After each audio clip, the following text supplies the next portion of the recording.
ఇకపై మీకు ఇష్టమైన ఫేవరెట్ సీరియల్స్ యొక్క ఫుల్ ఎపిసోడ్స్ యూట్యూబ్లో అందుబాటులో ఉండవు. కేవలం సన్నెక్స్లో మాత్రమే ఫ్రీగా చూడొచ్చు. మాధవి ఉందనుకుంటున్నాను. తను చనిపోయిందని నాకు తెలియదు సుమలత గారు. నిజానికి మాధవి గురించి మీకు తెలిసే ఉంటుందని అనుకున్నాను. కానీ బ్యాడ్ లక్. తను నాకు పరిచయం అయిన 2 అవర్స్లో చనిపోయింది. మేడం, నా కూతురు ఇప్పుడు ఎక్కడుంది? అనాథాశ్రమంలో ఆ పాపని చేర్పించానండి. నా స్నేహితురాలే పాపని దత్తత తీసుకుంది. కానీ నా స్నేహితురాలు ఇప్పుడు లేదు, చనిపోయింది.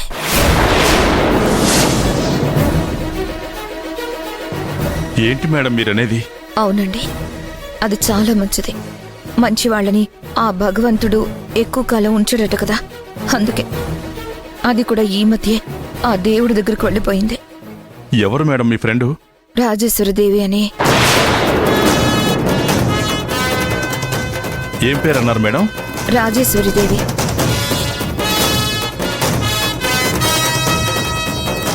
మేడం, ఆవిడ చనిపోయే సంవత్సరం అవుతుంది కదూ? అవును. కూతురు పేరు? అను.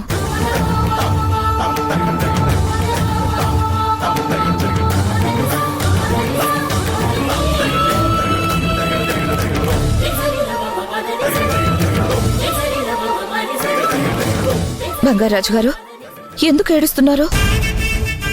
అను నాకు బాగా తెలుసు మేడం, కానీ అను నా సొంత కూతురు అని తెలియదు మేడం.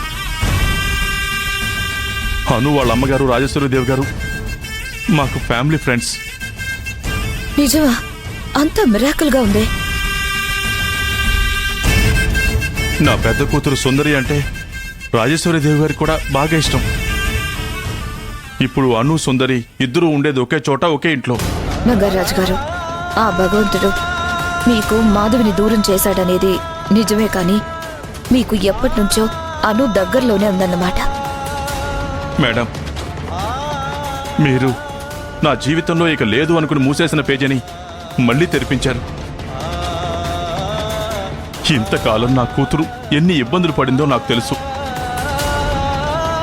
నా అను నీకు నుంచి చాలా మంచిగా చూసుకోవాలి, ఏ ఇబ్బందులు లేకుండా చూసుకోవాలి.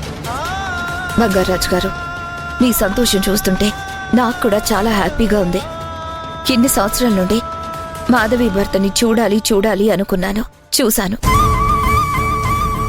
పాపకు తండ్రిని దగ్గర చేశానని మనస్తృప్తి నాకు చాలు. బంగారాజు గారు. సుమలత గారు, మాధవికి గుర్తుగా నాకు ఫోటో ఇవ్వగలరా? బంగారాజు గారు, అసలు ఫోటో ఇంట్లో ఉందండి. ఇంటి అడ్రస్, లొకేషన్ షేర్ చేస్తాను, ఇంటికొచ్చి తీసుకోండి. థ్యాంక్ యూ సో మచ్ అండి. చాలా హ్యాపీగా ఉంది. ఈ రోజంతా కొత్తగా ఉంది. ఎప్పుడెప్పుడు నా అను తల్లిని చూస్తానా అని ఉంది. అవును, మీరేంటండి లాయర్ గారి దగ్గరకు వచ్చారు? ఏం లేదండి, ఊరికే వచ్చాను. ఓ అలాగా, సరే వస్తానండి బంగారాజు గారు. మంచిదండి.